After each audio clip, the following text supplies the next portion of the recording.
of attractors in the model for two predators, right?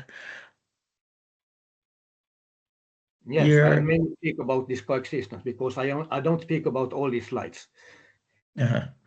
All right, please, you can start your seminar, please. Yes, so I am happy to give a presentation at such a place where such nice name as People's Friendship, and I hope you will enjoy my presentation.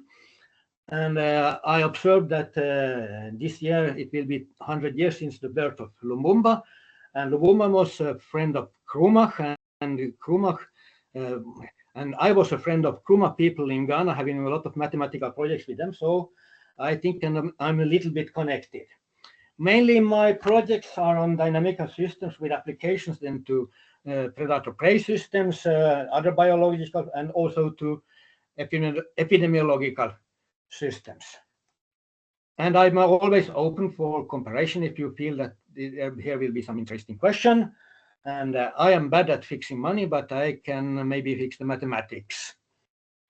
I am not biologist, and my mathematics is mainly in analysis of dynamical systems for already not model building, just analyzing models. And I seek, for example, for localization of attractors, for bases of attraction, and for bifurcations of these. The system I will present now is maybe the first counterexample to the ecological exclusion principle that predators feeding on the same prey cannot coexist.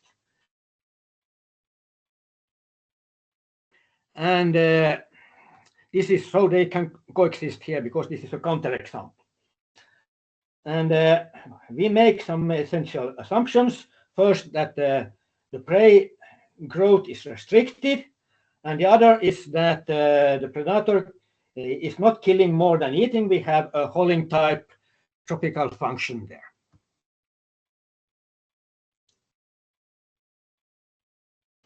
So in this system, there is no equilibrium where all populations coexist, so that they are stable populations. But they can often coexist in a cyclic way, and there can be chaotic coexistence, and we can also have multi-stability with many attractors. And I differ between two cases now in this system. One case is when we have one-dimensional discrete model which is working very well, so we just iterate a one-dimensional function, and this will be one part of this talk after just introduction. And the other case is then when this one-dimensional Poincaré map is not working, and then it is much difficult, and there we leave a lot of open questions. Well, I have on other places also interesting open questions, but especially here, there are a lot of open questions. So let us go over to the equations. Here we have the equations of the system. So X is representing the predators, and S is representing the prey. And here this HS is the term for the development of prey in when predators are absent. The next term is the effect of the predators, and here we have a Holling type function phi, which is non-decreasing. And we have a similar term for the predators here, like a birth term and a linear death term. Of course, all parameters are positive, and we only consider variables which are non-negative. And here we mainly consider the two-dimensional version where we have only two predators, and we have these functions here in formula 2. So we have for the prey, we have a logistic development for age, and we have for phi, we have a Holling 2 type function. And we remember that in Lotka-Volterra system, or we make this remark, that then we have linear functions for h and phi. So in understanding, to be able to understand three-dimensional system, we first have to look a little bit on the two-dimensional versions to compare and to understand everything. Of course, we must start with the Lotka-Volterra system, which is the kernel of everything. And in my opinion, all generalized predator-prey systems I have seen, they are just generalizations of this Lotka-Volterra. So everything is here inside. This the solutions here are cycles, and on which the prey and predator population move. And we have an integral here, which is a very known expression. And this is really important also in generalizations, because we use this as in many technical estimates where we prove the behavior of in other models. So this is very central, this integral. And the most important is, of course, the two-dimensional system we get if we have in this system only one predator. Then we get this two this equations number 6. Yes. And here we have three possible types of behavior. First, that the predator goes extinct, not so interesting. The second is that the populations coexist at a stable equilibrium, which is a global attractor there in the phase plane. And the third possibility is that we have a stable unique cycle, and the predator and the prey coexist on this limit cycle. And let us look a little bit at the phase portraits of this, so to look at it geometrically. This is more easy to understand. And here we have just Lotka-Volterra. This is very known. We have small and big cycles. And but as usual in phase portrait, we have the predator plane. We cannot see how much time is spent on each part here. We only see the time direction. So maybe it is just a small remark that if we have small cycles, we have this red development, and the population is oscillating, and we can always observe this population. But if we have these big cycles, it is a little bit different, because then in practice for biologists, these populations are very hard to observe. They are almost absent, and suddenly there is a very big explosion for a very short time.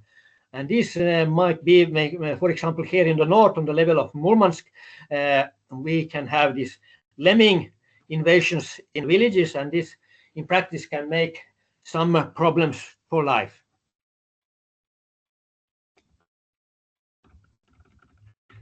Then we have the phase portrait of the Rosenzweig-MacArthur system. And here first we have this case where we have a green limit cycle, and inside it we have an equilibrium which is unstable. And the second possibility we have here to the right, where we have an equilibrium and everything is attracted by this equilibrium. And down we have just not so interesting when the predator goes extinct. And of course, in this three-dimensional or even more dimensional, we have a lot of parameters, and we want to have less parameters. So we make some transform, and we assume that P is greater than D, and this is not essential, because if this is does not happen, then some predator will go extinct and it will be of lower dimension.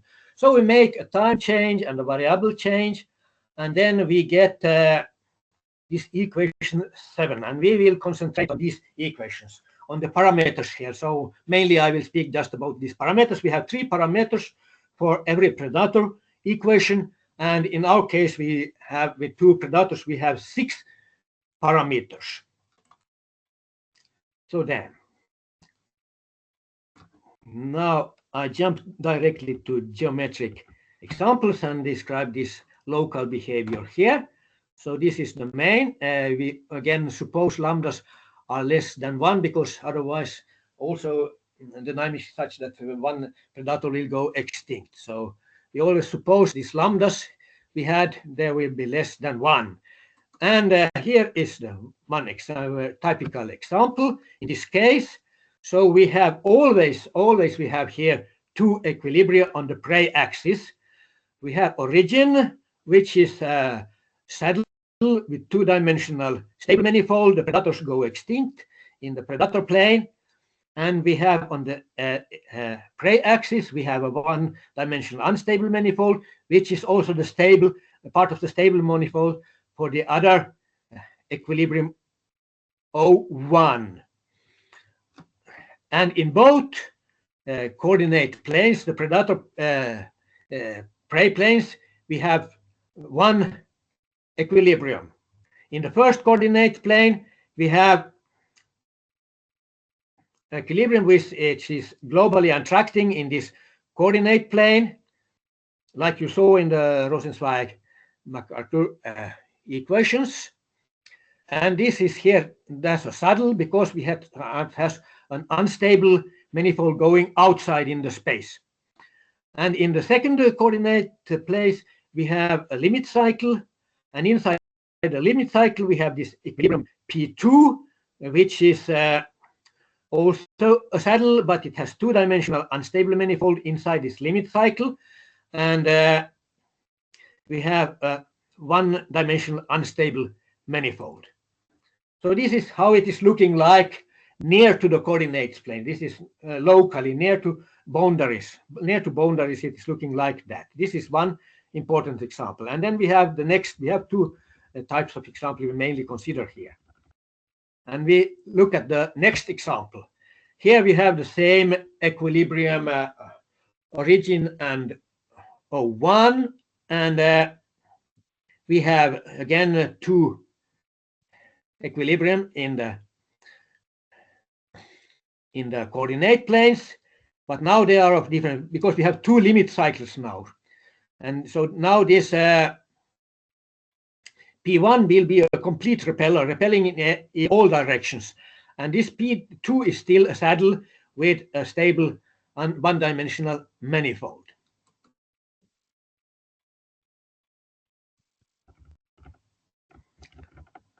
Here I have just a connection diagram. I will not speak much about this. This is just how we have trajectories from equilibria to cycles and so on.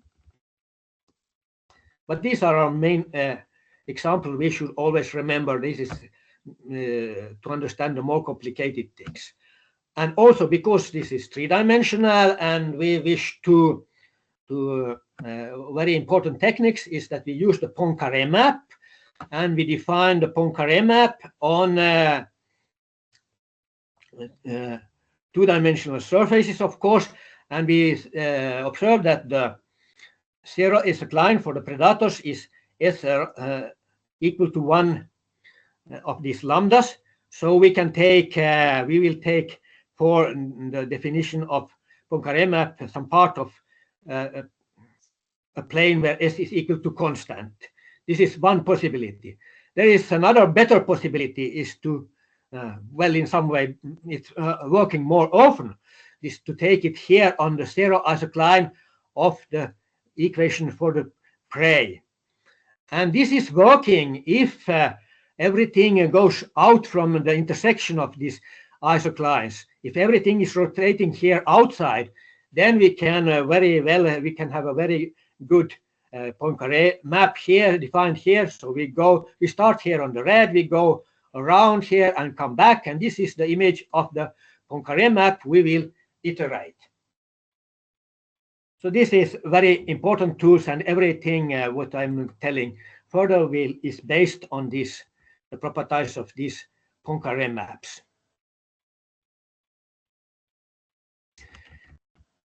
So a little bit about extinction. So here is one extinction result, and this is sufficient but not necessary. And to see a better picture when really this extinction happens, we look at a picture of numerical results. Here we fix all parameters except for lambda 1 and lambda 2. And then in this case, for these parameters, we have here to the right, we have extinction of the second predator. And here with lambda 1 greater, we have extinction for the first predator. And between them, we have a region where we have cyclic coexistence. And here we have a period doubling going to a two-periodic solution for the Poincaré map. And then we have further period doubling, and this blue is meaning higher period or more complicated chaos and so on. And then we have some yellow regions, and this we are for three periodics. So this is quite a general picture, but not, as we will see, it is not always. There are some interesting exceptions, and I will speak mainly about this. And now we see some pictures, how they can coexist, in which way they can coexist. Here we have limit cycles in the coordinate planes, and we have these blue cycles for coexisting in the middle, and we go to period doubling, and we look at the next picture.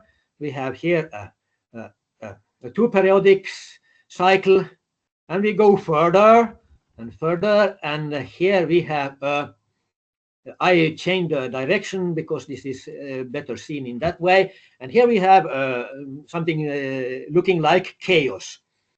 And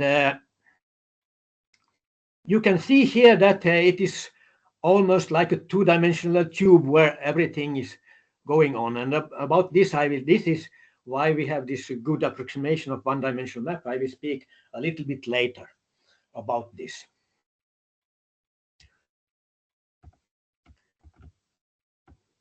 So then next is general extinction. Now we have more than two predators, and we have an easy result for sufficient condition for extinction of some predators. But this is not necessary. And in this proof of this inequality, only predator equations were used. So there is a possibility to extend this result to be much better using also the equations for the prey. But then we have to estimate the cycle in the predator-prey planes, and we have some very recent publications with Lundström from Sweden and me on how to. And these results we hope to use for just to get better extinction result. And we just remark that it is already long ago proved that the probability of coexistence decreases when we have predators increase. So many predators in practice there is no coexistence.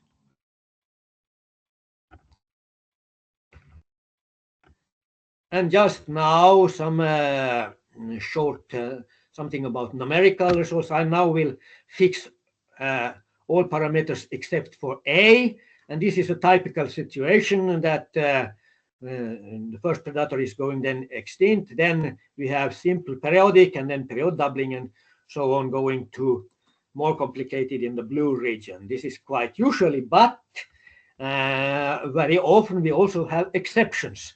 And we look at another picture here where we have a little bit expression. We see that we accept this period doubling bifurcation. We have also other types of bifurcations we can observe here, and also extinction for the other, the green extinction for the other predator. And these black points, these are points when we have observed that we have more than one attractor.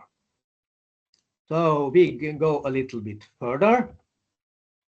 And here we have one more example when it is completely different, and we see a lot of black points where we even have coexistence, even more than two attractors can maybe for these parameter values maybe coexist.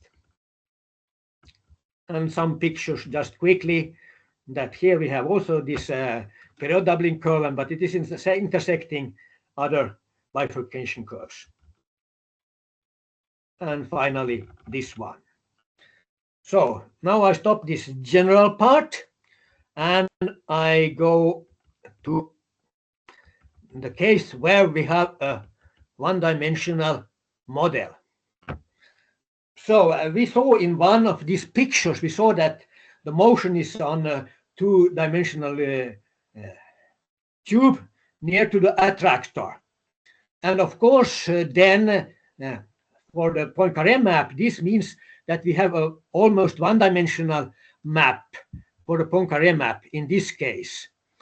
And using very complicated estimates, I see, yes, these are not easy estimates, but we managed to get an approximation for the Poincaré map on a subset where S is equal to constant. And this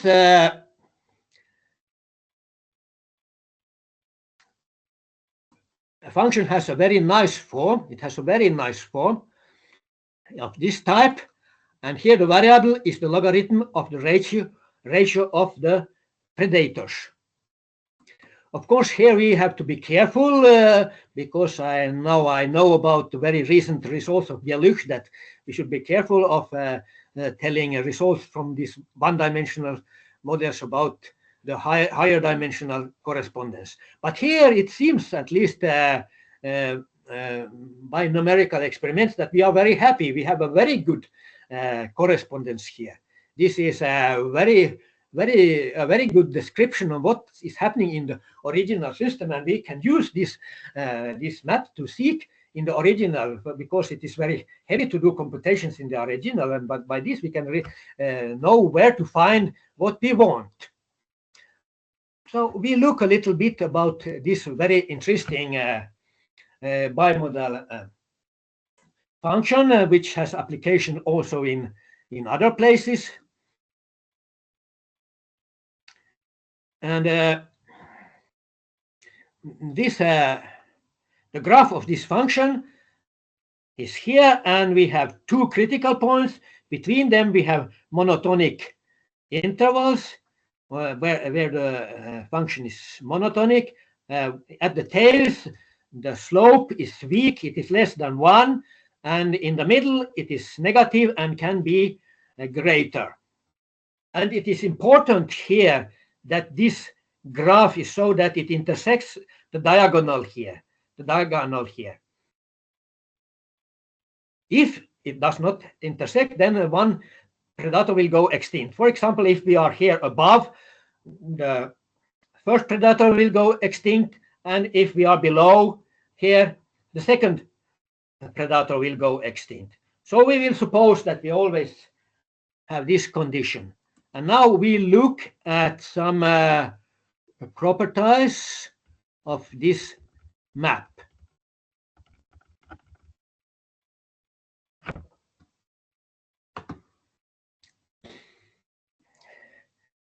First, to be sure that we have this coexistence of predators, we have to suppose this inequality. So we can consider the parameter space only in this triangular space of parameters. Also, we have symmetry, so that we have a symmetry line, k is equal to 2b, and on one we can consider or examine the behavior only on one side of this line. But more interesting is here that we have proved that there can be only one two-periodic orbit. here. And if it is attracting, then it is a global attractor attracting everything except for pre-images to the fixed point. I have proved this analytically in the, you will see a reference here, but I also think that it can be proved more easy in a geometric way. I have good ideas about that. And also another very important property is that we have a finite interval which is globally absorbing. So everything interesting is occurring inside this interval between the local maximum and minimum here. All which is outside is transient behavior. And now we have a very famous known theorem that if for a differentiable function the Schwarzian is negative, then there is no more attractors than critical points. And this, the proof of this, for example, we can see in the textbook of Divanu. And for this map, this means that we cannot have more than 2 critical points. No more than 2 critical points. And seeking numerically, a little bit knowing where this can happen, we have found very small regions of the parameters where we have coexistence of 2 attractors. And interesting is here that if these attractors are periodic, then the lowest period for combination is 3 and 4. So we cannot have 2 3-periodic attractors. One attractor must be of period 4 and more, and the other of period 3 and more. But on the other side, we conjecture that for all other combinations, we have coexisting attractors. And numerically, we have found it for many low periods. So this can be for any combination with higher periods. Of course, there can also be chaotic attractors. There can be one periodic attractor and a chaotic attractor, or they can be 2 chaotic attractors. And indeed, we more often even observe this, that we have 2 chaotic attractors if we have multiple attractors.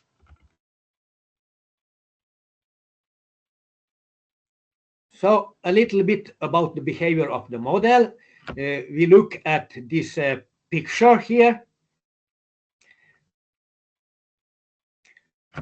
And we have some curves here. BE. This is the parameter space. The parameter space is 2-dimensional, so we have easy to examine it.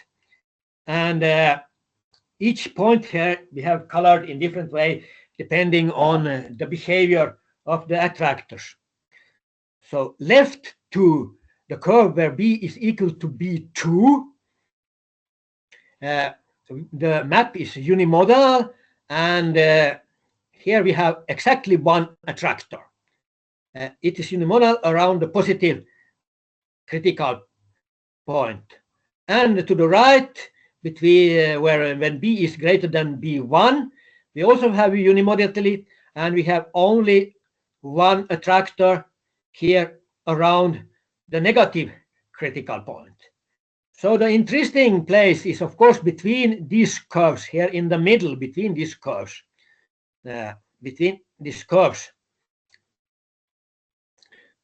And here these black circles mainly, here, this is where we have observed for a very small, narrow parameter regions, we have observed existence of 2 attractors.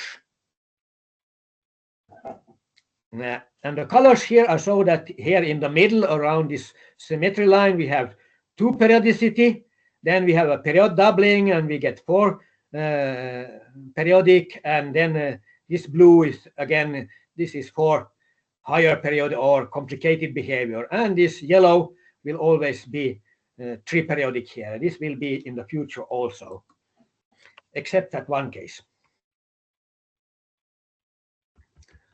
So this is what we have here. And now we can introduce symbolic dynamics. I'm not going to tell so much about that, but we can have this monotonic interval. To the left of the negative critical point, we have M, and in the middle we have another symbol, and to the right we have the third symbol. And then we can, if we conclude, we can make some conclusions using these symbols, that if, for example, we are on one side of the symmetry line, then we have restrictions on what is coming and how many consecutive symbols we can have. But I will more speak now about a more interesting thing, which I also invite, if somebody is interested in that if we look for iterate of the function, then we get a lot of monotonic intervals where the function is, the iterate is monotonic with a very weak slope. And this implies that we will have long chains of these intervals where we have only one intersection with the diagonal. And this, I think, and I almost sure that we can prove it, that this can be used to prove that there are no more than two three-periodic attractors, because we don't have enough intersections. Yes. So now I then go to the last here, the very here at the bottom. So now again, this is the region for the coexistence of attractors is very small in the parameter space. So of course, because this is approximation, we can ask what is happening for the original system, for the Poincaré map there. Maybe everything is destroyed and we don't have two attractors. But it is just the opposite, because we have done numerical experiments, and we can see a very good correspondence with the picture we saw just now before.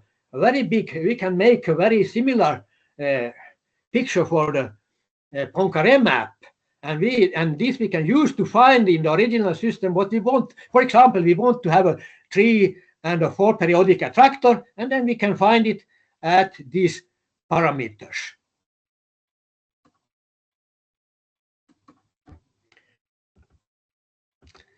Next, of course, it is also interesting, and this map is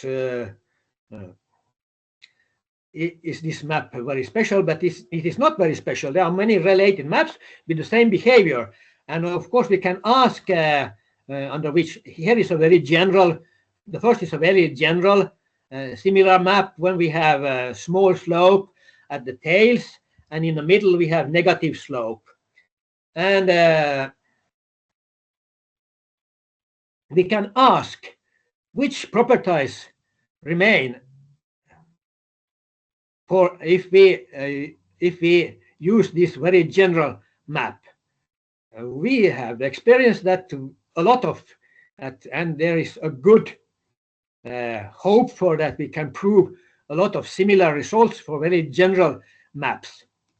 And of course, the most interesting is the piecewise linear map here, because in this case we can even calculate in these regions where we have coexistence, for example, of 3 and 4 periodic, and this is not even so difficult. And even for more other periods, we can concretely calculate the boundaries of these parameter regions. Sometimes they are very long expressions, but anyhow, we can concretely calculate everything here. So that's why these piecewise linear approximations are interesting to examine. And there we can prove also much more things, and then after that maybe we can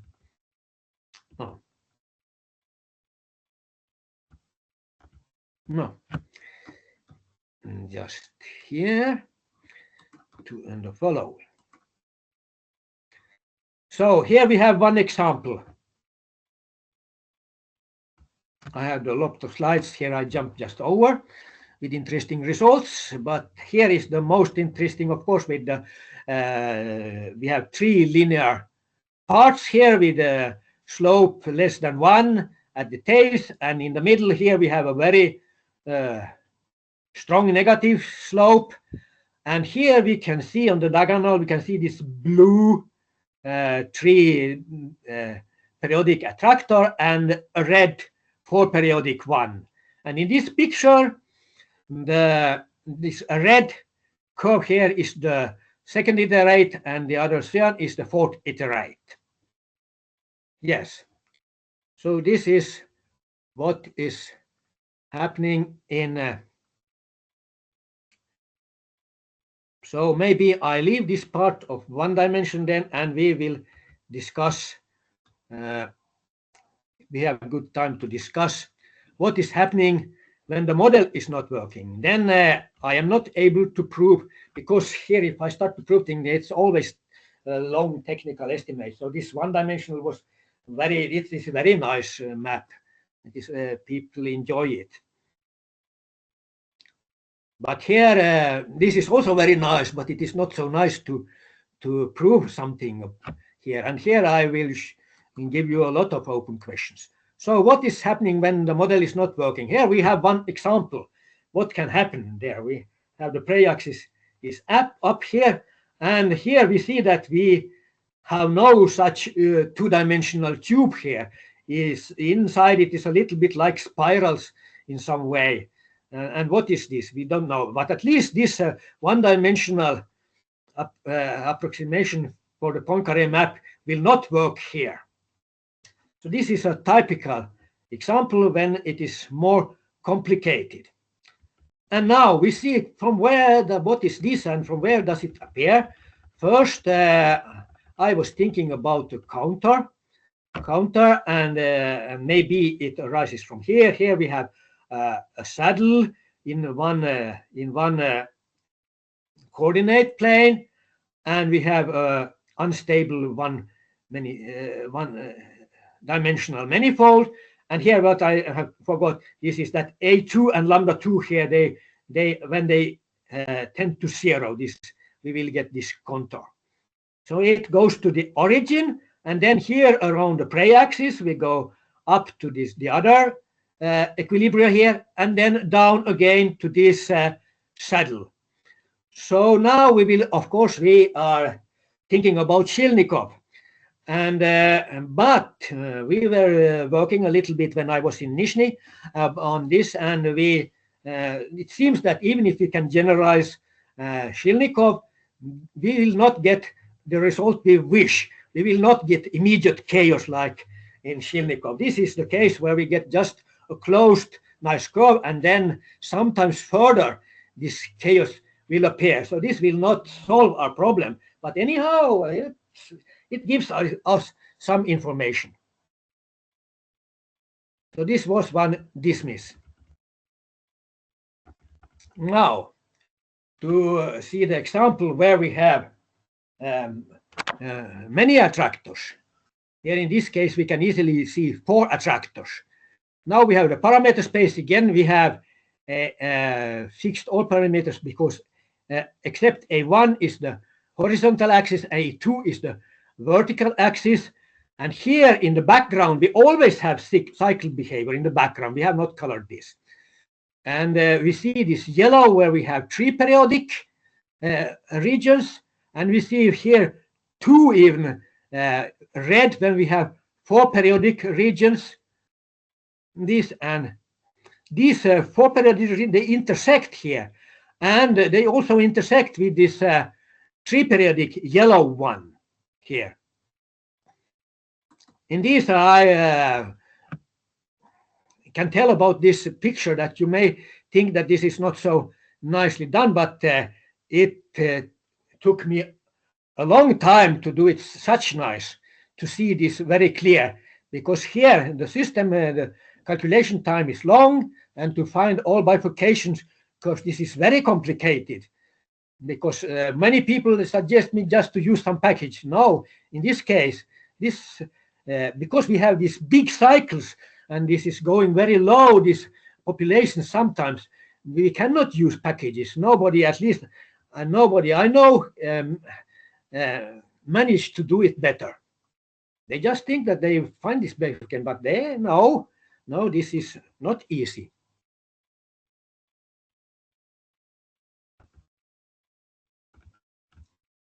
And then what we see in one place here, we see 4 attractors. This blue is cyclic, this red is 3 periodic, this green is 4 periodic, and this yellow is 5 periodic. And as I told, this is just an observation, a numerical experiment, and I know almost nothing about this. No, a little bit, but most of how this from where this comes, this is a complete open problem. I hope it is interesting. And here you see how much difficulty I have to really find the boundaries of this. It was really heavy to plot these nice boundaries. And here in the middle we have this example where we have 1, 3, 4, and 5 periodic intersection of the regions. So further, I then look at a little bit. Now I have this Poincaré map on because this will not work on the other place. This will be on the sterile isocline of the Prey equations. So here we have basis of attractions of these 4 attractors. Here we have the blue is the basis of the fixed point. The red one is for the 3 periodic, and then the green is hardly seen, and we have then the yellow one for the 5 periodic. And we see that the boundary is very complicated. We go over to the next picture then, here, and here the attractors are periodic attractors with small points, but on the boundary between bases of attraction we have these big points which are saddle periodic points. Some magnification. And I have just seen that it seems to rotate around the fixed point. So maybe there is something connected with rotation here. And bifurcation, yes.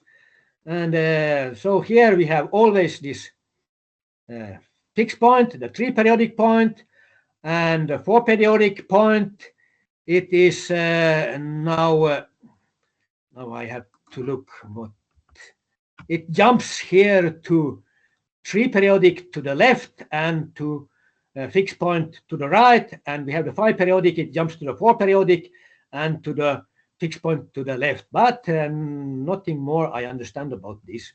What is the reason? Well, so then I will. I was speaking about this degenerate case.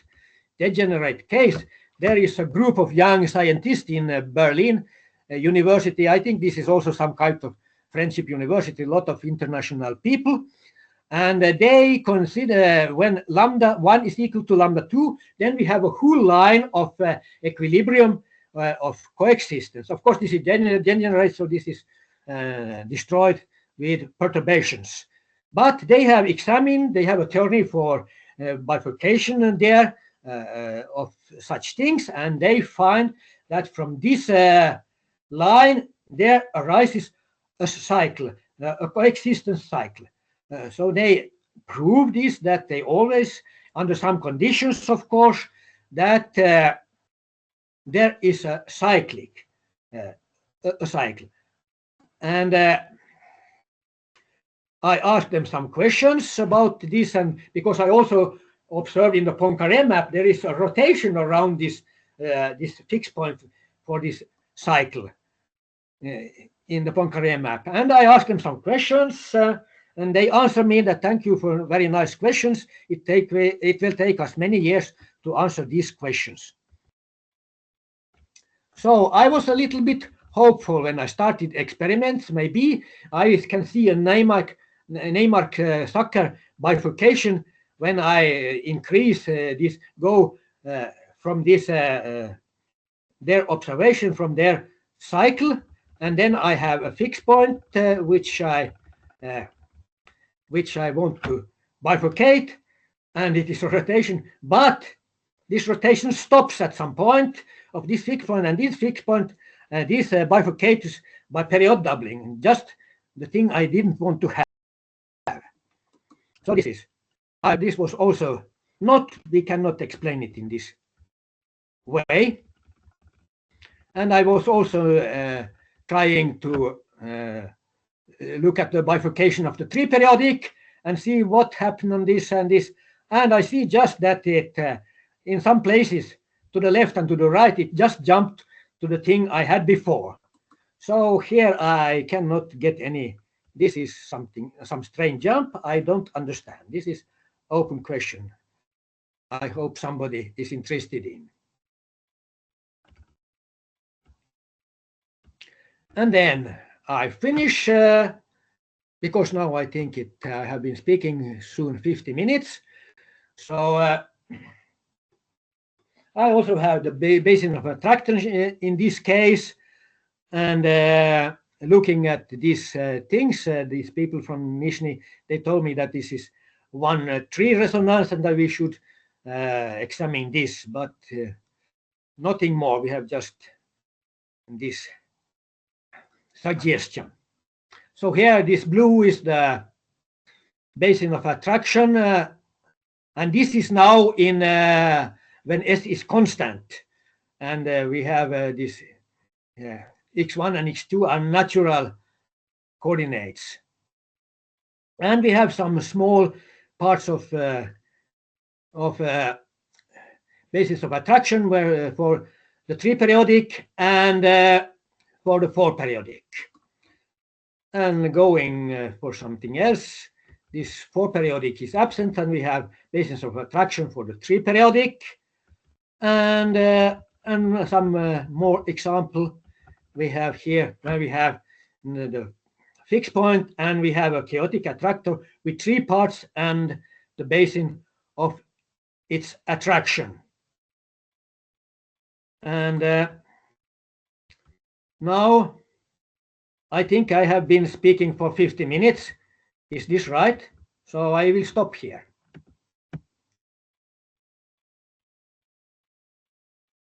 All right, thank you very much for this interesting presentation.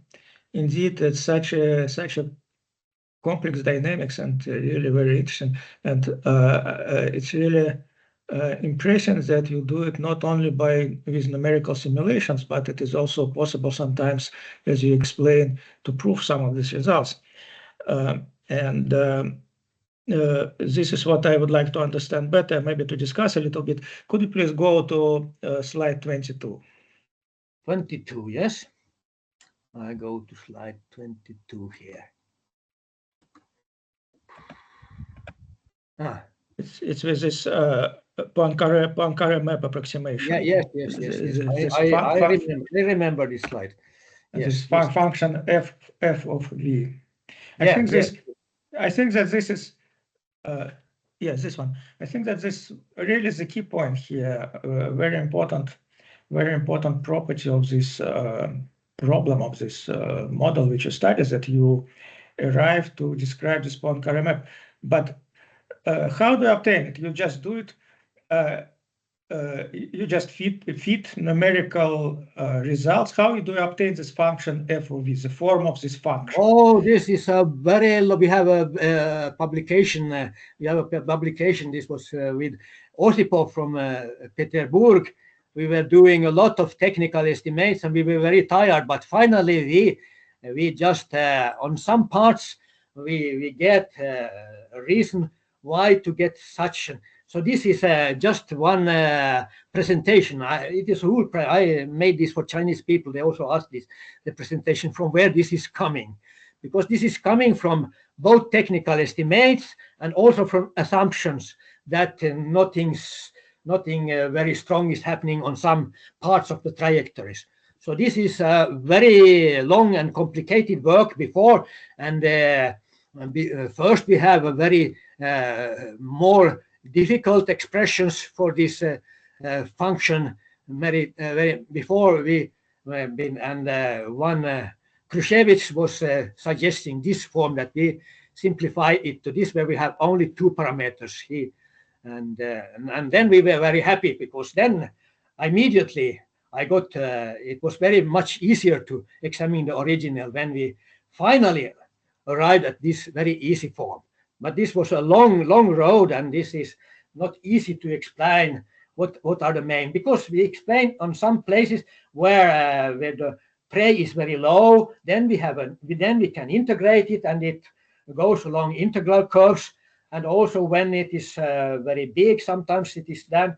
But when predators are small, then we get more difficult estimates, and when all are greater, then we just we started to do estimates, but then we get tired and tell that maybe we just suppose that we just add a small constant which is inside this B. So this is not, as you explained, it's not just numerical fitting of numerical data. It's No, just it is not fitting. It is not fitting. It is just some analytical estimates, as you say, right? Yes. We have a result really, that the real Poincaré map is between lower and upper bound. Yes. No, but all right here, but you okay. You do this estimate, but here you have an exact function. I mean, it's not estimates, lower and upper estimates. So how? No, it is, but it comes from these estimates. It comes from this. Oh, all right, but this is still an approximation, right? It's not some asymptotic formula. It's an approximation, right? Yes. This is an approximation. Maybe for some, if we take some parameters very small, this can also be an asymptotic formula. This might be. I'm not sure. Right. Yeah. And then, as far as I understand, it's really the key point of all this analytical work which you do. And in particular, when you say that you can prove the existence of different limit cycle with different periodicity and things like that, I suppose that you take these multiples of this Poincaré map and fixed point of this. Like, for example, if you take f square, you will have period doubling of periodicity, right? And if you have fixed point of this f square, you have periodicity 2. If it is f4, it will be periodicity 4, and so on. Is it correct what I say? Yes. You consider powers. You consider powers and fixed point of these powers. Yes. We consider fixed points of the powers, but for this point, for this map, when going already to fourth iteration, it becomes very complicated. So we have only done it for the piecewise linear approximation. And of course, there is similar behavior here, but we understand it well only for the piecewise linear approximation. Yes, I understand that, but still you have an explicit analytical formula. So if you take f squared, for example, or as even like larger powers, of course you will have a complex formula. But when you have an explicit expression, you can do it even numerically. It's just a function, so you can yes. You can obtain only two parameters. So. Yeah, and what about stability? You have this fixed point of these powers of Poincaré map, but probably you can also use this to get stability of these different cycles, right? Yes. Because it seems to me that during your seminar you did not say about stability of the solutions, or maybe I missed something. No, when I was speaking about this symbolic dynamics, I speak about these intervals with weak slope. Yes, this is very important. This interval, when we have great this iterates, then we get long chains of interval when we have not so when we have also very weak slope, and this is making the possibility for stability. Yeah, right. Well, in fact, I have I listed a number, even many questions concerning this your different slides, because many of them is very nice pictures, but not all of them were very clear because they are quite complex. And for example, in slide 18, you mentioned other bifurcations. If you can show maybe slide 18. 18, yes. All right. 18. Yes, this one. Yes. Here, I think that you told us, showing this image, that there are there are some other bifurcations, not only period doubling, but what are these other bifurcations? Yes, this is also very open questions here. Only these are experiments which are hard to even this period doubling is hard to plot here, and just finding these other bifurcation curves, this is also numerically even hard to find this. So this is just some explanation why we can have this multi-stability, but this is, of course, this is if you start to, you can make long research only just around this picture if you want, but it is not easy because this system is just because numerically it is also heavy to do things. Yeah, of course, I understand. No, I understand very well that numerical study of such complex dynamics is very difficult. I have some experience with that, and indeed it requires a very accurate and very long simulations and also verifications. But what I don't understand here when you say other bifurcations, so what are these other bifurcations? Not period doubling. This is an open question, but we see from these results, we see that there must be other bifurcations. We don't know anything about them, but we see that this picture, from this picture, that we must have some other bifurcations. Like, for example, yellow region, it's what? This is three-periodic. So, and white region is no periodicity. What is white region? It's just stable stationary points, or what? This is cyclic here, yes. Just cyclic behavior. So when you talk about some other bifurcations, you mean, for example, transition from simple cycles to 3 period cycles, right? For example, right? Or what? Yeah. If you go if you go from white region to yellow region, so it's a transition from a simple periodic behavior to 3 periodic behavior, right? Yes, this I have discussed. This, of course, this Nizhny people are more better in this, and they think about 1-3 resonance here. All right. Okay, I understand that. Well, a short question about slide 35. Because you presented 35. 3-5. Yeah. Yes, it's about Shilnikov bifurcation. 3-5. Yeah, because you presented so many. Yes, I see it now. 3-5 is here, and this counter, yes. Yes. So you presented so many results that sometimes it was a little bit difficult to assimilate all that. So here you mentioned Shilnikov, generalization of Shilnikov, results, as far as I understand, it's chaotic behavior from homoclinic orbits.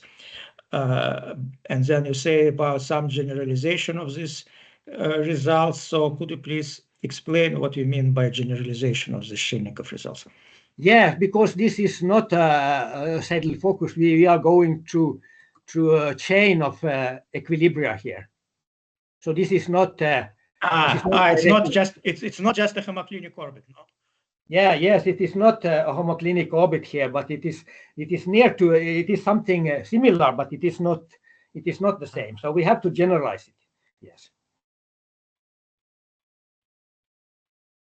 So in slide 44, please, if you can show. Which? 44. Now I cannot hear. 44. 44. 44. Yes. It was some problem with sound here. 44. This is this. Yes, this one. So, in fact, I don't know what is this Neymark cycle bifurcation. Could you explain shortly, please? Oh, Neymark cycle. This is the bifurcation. It is like for discrete system. It is the analog to this Andronov-Hopf bifurcation. Okay, I see. But it is more complicated. It's more complicated, but it is this very, very usual bifurcation. Yes, very often occurring. Yes, and this is this Neymark cycle. We expect that it will be somewhere also. Well, for sure it is somewhere, but where to find it? Yeah. So probably I will finish my my questions with just a more or less classical one, but I'm really interested by the answer to this usual question. So you obtained all these results for this particular system of three equations for this prey-predator model with two predators, and with particular forms of these functions h, I mean this reproduction of trace, and this function of phi. So what do you think? Is it possible to apply similar methods to slightly different functions or models? For example, if you take some of these functions like h or function phi, do you think that it's possible to obtain, for example, Poincare map and similar methods will work, or you don't know? I hope so, and I have, because we have been working on this. Osipov started in the 80s already. I started with Osipov and other people, and we have worked for a long time, and we have, of course, sometimes been considering, but I have forgot because this is the last century. But I hope, of course, that we can do something similar. You can say that you work on this problem 2 centuries, right? Yes, this is very. I started with Osipov. Now Osipov is older than I even, so yes. And this third person, Eirola, this Finnish professor, he has already died. Because I asked this question because we are more interested in biomedical problems, not in prey-predator. Well, personally, I worked on some prey-predator models, but now we are more interested in biomedical problems, and particularly immunological problems. And in some of immunological problems are not exactly similar, but a little bit similar to prey-predator models. If you take, for example, immune cells and some viruses, so in some sense they behave in a similar way. So immune cells, they are like predators, and viruses, they are like prey, and things like that. So this is why I asked this question: to which extent we can hope that such methods, such approaches can be applied to slightly different models. Yes, this is a very hard question. Sometimes there is hope, sometimes not. And but if you have some concrete example, you can always send me. I can look at it, and other people. It's a very kind suggestion. I will think about that, and if we find some close models, maybe indeed we can discuss, because I think it would be very interesting to generalize these approaches to other types of applications. Yes, I will be very happy if we can do something. All right, thank you very much for this very interesting presentation. I really like very much this complex nonlinear dynamics, and I am very much impressed by this combination of analytical and numerical results. So really it was very, very interesting. I think that we don't have other questions from the audience. So thank you again, and I hope that in the future you will share with us your new interesting results. Thanks again, and have a good day. Goodbye.